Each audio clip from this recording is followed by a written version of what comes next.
So in this video, we're going to talk about protein. There is so many confusions about protein, and also should I have this amount or that amount, or should I be a vegetarian? So I'm going to clear up some common misconceptions about protein. One of the principles behind any diet is you want to trigger fat burning, right? You want to lose weight. If we look at the viewpoint of what hormones trigger fat burning and what foods trigger those hormones, protein comes up very at the top of the list. So protein does trigger the fat burning hormones, okay? But you have to understand what is a protein, because in nature, very few things come in pure proteins. They're always a combination of proteins, carbohydrates, and fats. And if you're basing your diet on a calorie counting model, which by the way is incorrect, you're going to be looking more at the fat calories and avoiding those since they have the most calories. You're not going to be looking at the protein part of this. Okay, so that's a misconception, and your entire diet is going to be wrong. Or if you're looking at maybe the Atkins diet and you're only focused on protein and realize there's 6 other types of foods that trigger fat burning process, but they're focused just on the protein, then you're going to ignore some of the other pieces of the puzzle, especially as it relates to the liver function, because the more the liver is damaged, the more the liver is dysfunctional. The older you get, the less the liver can function, the less protein you can digest. So if you start increasing too much protein, it's going to throw off something else. And also, if the liver is not good, you're not going to be able to have the thyroid work, because the thyroid works through the liver as well. So anyway, let's just talk about protein and some of the misconceptions. You have people that say, well, I'm eating protein, I'm eating nuts. Okay, well, let's take a look. Nuts only have 15% protein.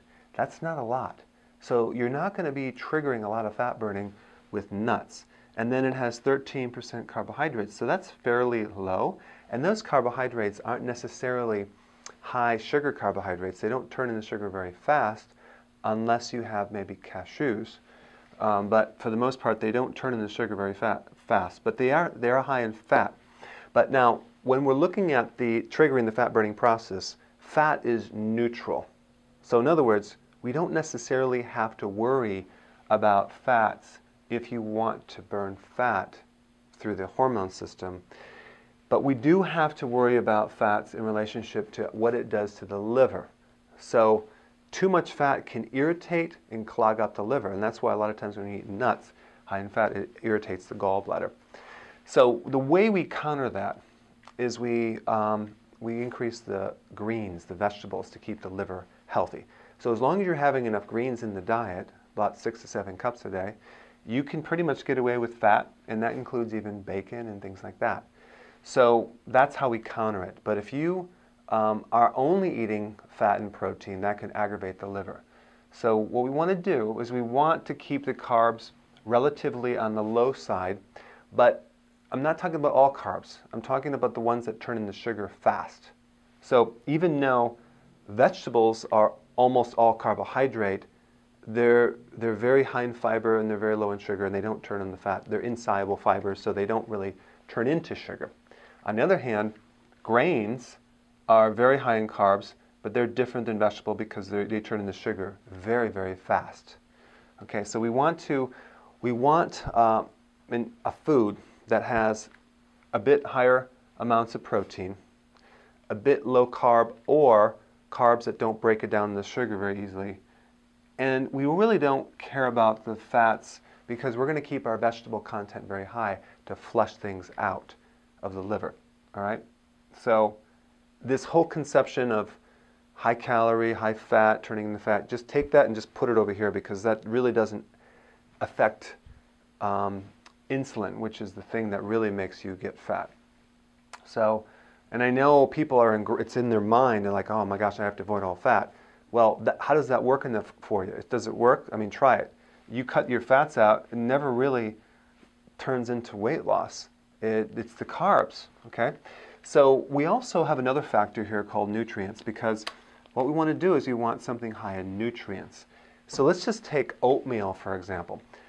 Oatmeal for breakfast is like eating cardboard. It's very low in nutrients. Yes, it has some factors that help lower cholesterol a little bit, but as far as nutrients, it's low. All right? Same thing with hummus. Hummus is a great food, but it's very low in nutrients. Okay, so if you're trying to eat foods that increase the health, if you have oatmeal or hummus, don't be surprised if they're like a neutral food. They might not hurt you, but they might not help you. Again, like eating cardboard. It's not going to kill you, but it's not going to help you. So nuts. Okay, so nuts do have some good amount of nutrients, okay? So we have that. Now beans have 23% protein, a bit more than nuts, but look at the carb, 72% versus 13%. So this is going to get you right here, those carbs. Now, I'm not against beans, and look at how low they are in fat, but they do have a bit too many carbs if you're trying to lose weight. Now, there's layers to this problem. So it's not just as simple as calories in equals calories out, or high protein or low fat. There's different layers of complexities, and I'm trying to make it simple, but one layer is this. Beans are cooked, so you actually destroy enzymes, and then you destroy nutrition, so you're eating kind of a dead product.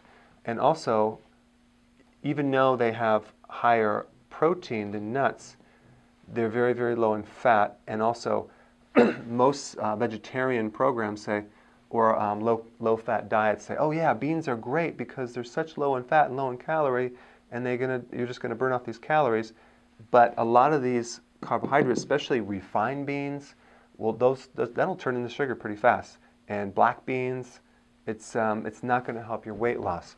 So we have this food, and then we have your body interaction with it hormonally. If your metabolism is low, and that's another variable, if you consume some of these foods too high in carb, it's going to create an effect on your metabolism. In fact, it's going to slow you way down. If your metabolism is high, you can get away with all these carbs, and most people, especially if they reach the age of 40 or 50, you're not going to be able to get away with these higher carbohydrate foods. So even though you might walk it off in a mile, the insulin response, the sugar response, could last far more than that mile. It could last 2, 3, 4 days, okay? So what you have to know is just a little bit of the wrong thing can nullify a lot of good things. All right, so hope I'm not confusing you too much here. I probably am, but let's just kind of go through this. So nuts, high in fat, but that's okay if we keep our vegetables high because it's high in nutrients. Beans, most of them are obviously cooked. You're not going to eat raw beans. And so the nutrition is not as high with beans, but it's kind of a neutral food if your metabolism is good. If you're trying to lose weight, you're going to find beans might not help you lose weight. And then we have hummus. Again, look at 11% protein, 45% carbs, 44% fat. Okay, all right, not too bad. It's not going to turn into sugar that bad because there's a certain amount of fiber. But it's like a neutral food because the nutrition is not very high. So it'll be something to snack on, something to keep you going, but it's not necessarily going to help you burn fat, but it's not necessarily going to cause you to gain weight either. So this is a neutral food. Now let's talk about yogurt and cheese. Now yogurt has 36% protein. That's not bad. That's a good amount of protein.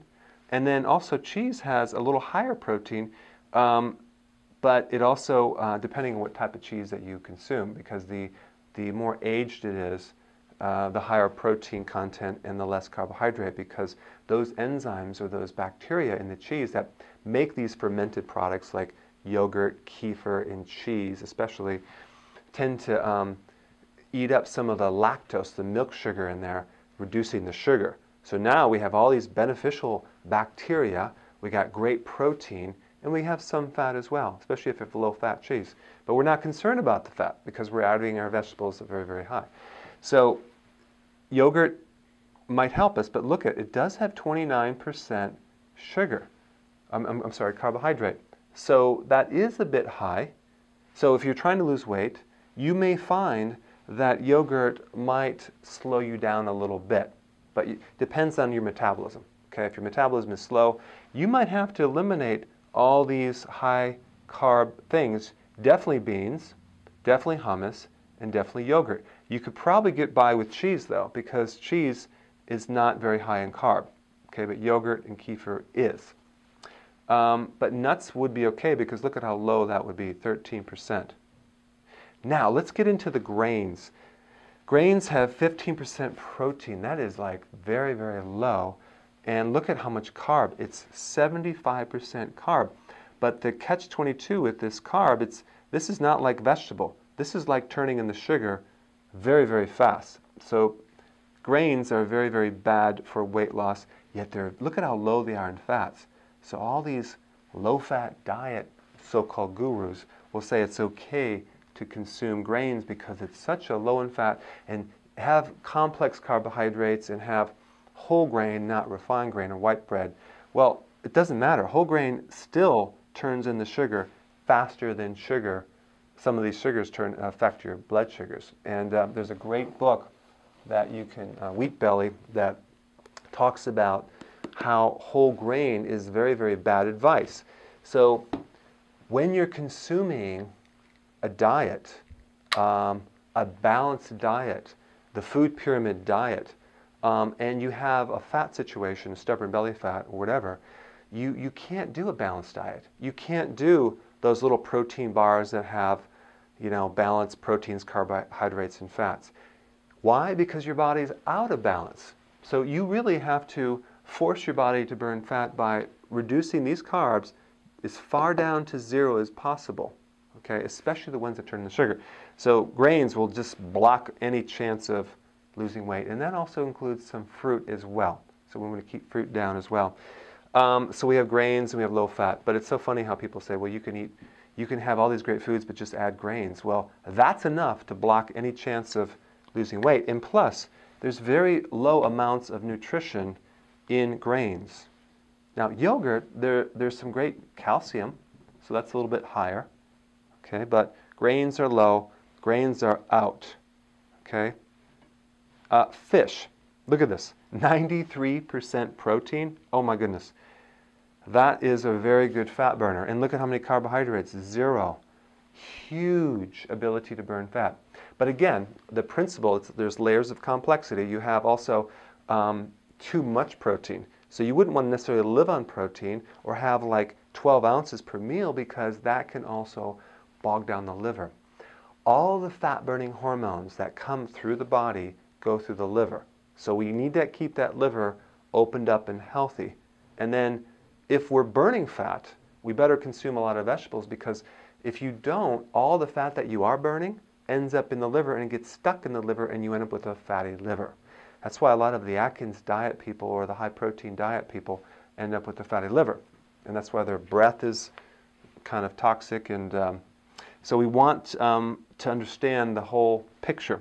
So fish, look at this, 7% fat. I mean, that's a low stress on your liver. And people always say, what's the best proteins for the body? Well, what would be the best protein to lessen the stress on your liver? Fish would be great. Seafood would be even better.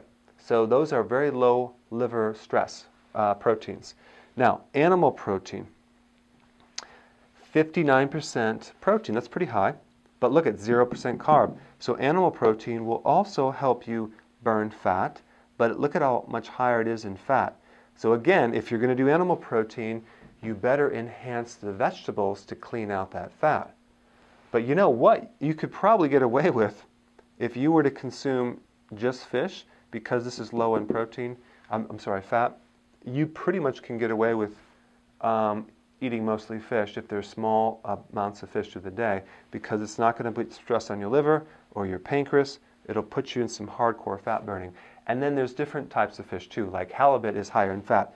This is cod. Cod is low in fat, but of course it's you have to make it taste good. All right, so now we have kale. 16% protein. Wow, that's actually more than nuts, it's more than hummus, and it's more than grains. Wow, there's protein in kale. What do you know? But look at how high it is in carbohydrate, 72%. But none of this just turns into sugar very fast. So it's low glycemic, it's high in fiber, and it's insoluble fibers. So your digestion's going to not break that down into direct sugar. So it takes a lot of energy to break that down, so you're going to eat, it's kind of like you're going to burn more fat just breaking this stuff down. And then, of course, 15% fat. But these are healthy fats. These are omega-3 fats, omega-6 fats, so it's pretty low in fat. And so it is, you can see, it's screaming high with nutrients. So we have the perfect food right here, kale. All right? Now, look at eggs, 29% protein. You would think that would be higher in protein, but it's not very high in protein, but it's not very low in protein. Very low in carb, though. So eggs also are going to help you lose weight, because look at that carb is only 2%, and we have a lot of nutrition as well, but it's very high in fat. So eggs are fine, but they could stress the liver a little bit if you're not having enough vegetable. All right? So I hope I clarified some of the confusions about protein. You might want to watch this several times, take some notes. So apply the information, and we will see you in the next video.